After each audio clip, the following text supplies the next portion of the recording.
సామెతల గ్రంథము 16వ అధ్యాయము. హృదయాలోచనలు మనుషుని వశము, చక్కని ప్రత్యుత్తరమిచ్చుటకు యెహోవా వలన కలుగును. ఒకని నడతలన్నీయు వాని దృష్టికి నిర్దోషములుగా కనబడును. యెహోవా ఆత్మలను పరిశోధించును. నీ పనుల భారము యెహోవా మీద నుంచుము, అప్పుడు నీ ఉద్దేశములు సఫలమగును. యెహోవా ప్రతి వస్తువును దాని పని నిమిత్తము కలుగజేసెను. నాశన దినమునకు ఆయన భక్తిహీనులను కలుగజేసెను. గర్వహృదయులందరూ యెహోవాకు హేయులు, నిశ్చయముగా వారు శిక్ష నొందుదురు. కృపా సత్యముల వలన దోషమునకు ప్రాయశ్చిత్తం కలుగును. యెహోవా యందు భయభక్తులు కలిగియుండుట వలన మనుషులు చెడుతనము నుండి తొలగిపోవుదురు. ఒకని ప్రవర్తన యెహోవాకు ప్రీతికరమగునప్పుడు ఆయన వాని శత్రువును సహా వానికి మిత్రునిగా చేయును. అన్యాయము చేత కలిగిన గొప్ప వచ్చుబడి కంటే నీతితో కూడిన కొంచెమే శ్రేష్టము. ఒకడు తాను చేయబోవునది హృదయములో యోచించుకొనును, యెహోవా వాని నడతను స్థిరపరచును.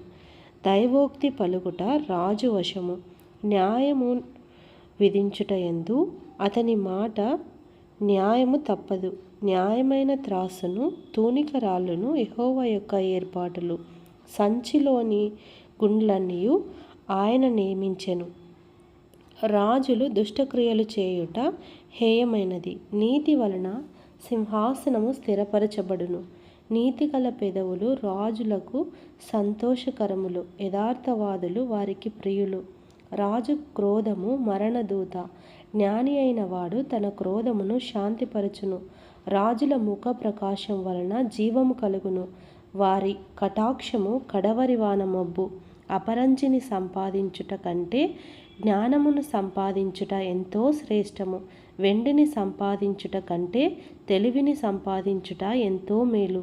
చెడుతనము విడిచి నడుచుకొనుటయే యథార్థవంతులకు రాజమార్గము. తన ప్రవర్తన కనిపెట్టువాడు తన ప్రాణమును కాపాడుకొనును. నాశనమునకు ముందు గర్వము నడుచును, పడిపోవుటకు ముందు అహంకారమైన మనస్సు నడుచును. గర్విష్ఠులతో దోపుడు సొమ్ము పంచుకొనుట కంటే దీన మనస్సు కలిగి దీనులతో పొత్తు చేయుట మేలు. ఉపదేశమునకు చెవియొగ్గువాడు మేలు నొందును. యెహోవాను ఆశ్రయించువాడు ధన్యుడు. జ్ఞాన హృదయుడు వివేకి అనబడును. రుచిగల మాటలు పలుకుట వలన విద్య ఎక్కువగును. తెలివిగల వానికి వాని తెలివి జీవపు ఊట. మూఢులకు వారి మూఢత్వమే శిక్ష. జ్ఞానిని హృదయము వాని నోటికి తెలివి కలిగించును. వాని పెదవులకు విద్య విస్తరింపచేయును. ఇంపైన మాటలు తేనె పట్టు వంటివి, అవి ప్రాణమునకు మధురమైనవి, ఎముకలకు ఆరోగ్యకరమైనవి. ఒకని మార్గము వాని దృష్టికి యథార్థముగా కనపడును, తుదకు అది మరణమునకు చేరును. కష్టము చేయు వాని ఆకలి వాని కొరకు వాని చేత కష్టం చేయించును. వాని కడుపు వానిని తొందర పెట్టును. పనికి మాలిన వాడు కీడును త్రవ్వి పైకెత్తును. వాని పెదవుల మీద అగ్ని మండుచున్నట్లున్నది.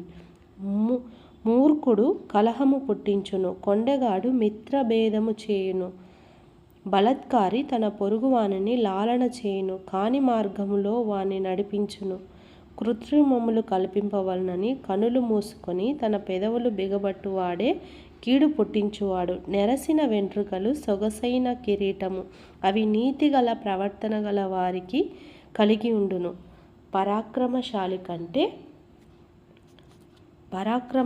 కంటే దీర్ఘశాంతం గలవాడు శ్రేష్ఠుడు. పట్టణము పట్టుకొనువాని కంటే తన మనస్సును స్వాధీనపరుచుకొనువాడు శ్రేష్ఠుడు. చీట్లు ఒడిలో వేయబడును, వాటి వలని తీర్పు యెహోవా వశము. సామెతల గ్రంథము 16:1-33 వరకు.